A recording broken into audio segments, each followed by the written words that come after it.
In this video, we're going to explore how to create a beautiful epoxy rectangle clock using an MDF board, epoxy resin, and crystals. This project is simple, creative, and extremely satisfying, especially if you enjoy epoxy art. So let's get started. The very first step is preparing our MDF board. Proper preparation is everything. Start by sanding the MDF board until the surface is smooth and even. After sanding, apply a primer coat and let it dry completely. Once the MDF board is fully prepared, clean, and dry, we are ready to move on to epoxy. Now, if you're new to epoxy, or if you're someone who wants to grow your epoxy skills properly, I have good news. I'm currently preparing a 1-hour full epoxy course that will guide you step by step, from surface preparation all the way to a professional finish. So make sure you subscribe to the channel so you don't miss it. And one more thing. Let me know in the comments which country you're watching from. I'd love to connect with people from all over the world. Alright, now let's jump into the project. The first thing we need to do is measure our angles. You must make sure your MDF board is perfectly square. Now here's something important to understand. A clock has 12 numbers, and our square board has 4 sides. So we divide 12 by 4. That gives us 3 numbers per side. This means every side of the square will hold 3 clock numbers. Now let's measure the MDF board. In this project, my MDF board is 40 centimeters by 40 centimeters. To find the center point of one side, we divide 40 by 2, which gives us 20 centimeters. That center point is where one number will be placed. Next, we divide that 20 centimeters by 2, which gives us 10 centimeters. Now, if we add 20 and 10 together, we get 30 centimeters. So now we know exactly where all 3 numbers on that side will be placed. This also tells us that the gap between each number is 10 centimeters. We repeat this same technique for all 4 sides of the board. Simple, clean, and accurate. Now let's sketch our design. Using a pencil, draw a diagonal line with a maximum width of 2 centimeters across the board. This line will divide the board into sections and will later be used to place the crystals. Make sure this line does not touch any of the number positions, because the crystal line must stay clean and separate from the clock numbers. Once that's done, we're ready for epoxy calculation. For a 40 centimeters by 40 centimeters MDF board, we need a total of 176 grams of epoxy. Our epoxy ratio is 3:1.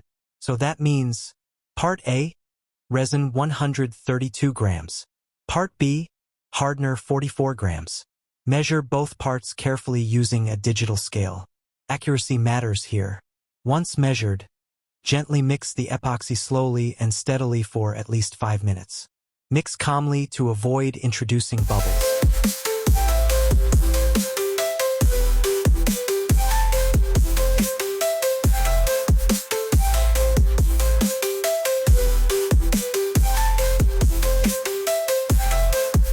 After mixing, let the epoxy rest briefly before pouring.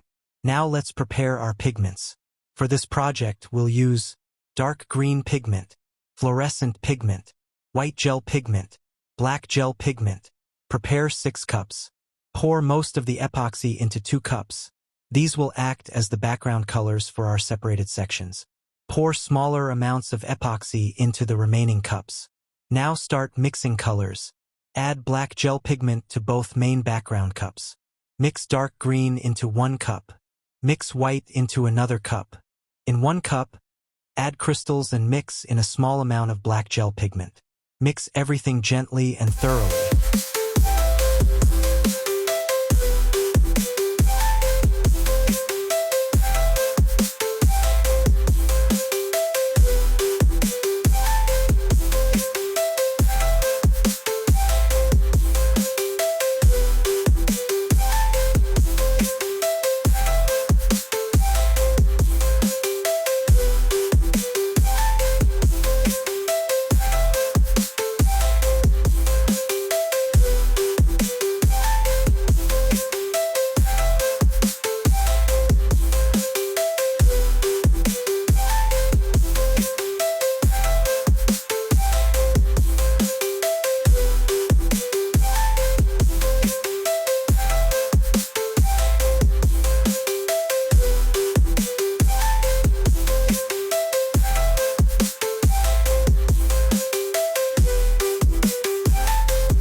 time to pour.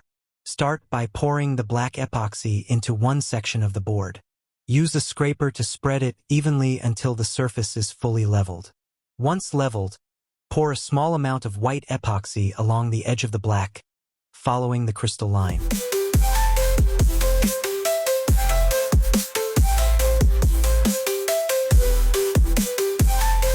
Now use a hairdryer or heat gun to gently push the white pigment into the black epoxy. Move slowly and smoothly.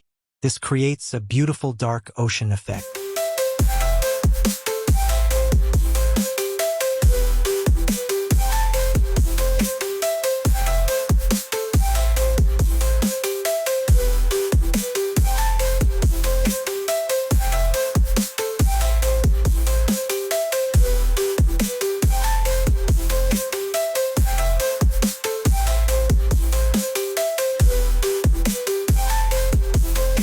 So satisfying. Now repeat the process on the other section. Pour the black epoxy again, spread it evenly, and make sure not to touch the crystal line.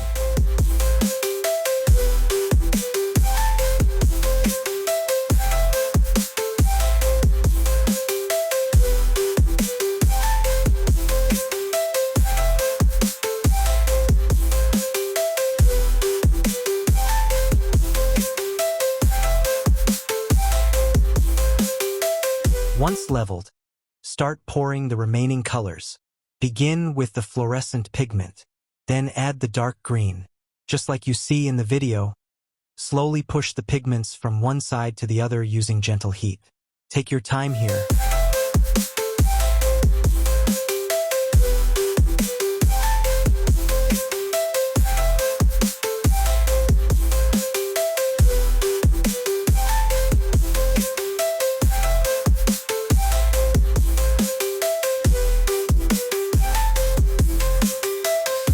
At the end, pour a thin fluorescent line along the edge of the design to add depth and glow.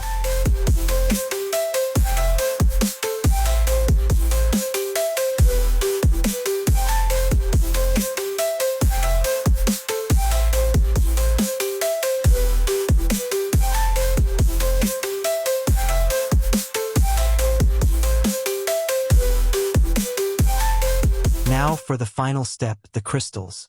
Place the crystals gently along the sketched line. Take your time and be careful not to drop any crystals onto the epoxy design. Slow, controlled movements make all the difference here. And that's it, my friends. Here is the finished epoxy clock, a true handmade masterpiece. If you found this video helpful, make sure you subscribe to the channel so you don't miss future projects. Let me know your thoughts in the comments, and don't forget to hit that like button. As I mentioned earlier, I'm already working on a 1-hour full epoxy course, designed to take you from beginner level all the way to advanced techniques. Thank you for watching, and I'll see you in the next one.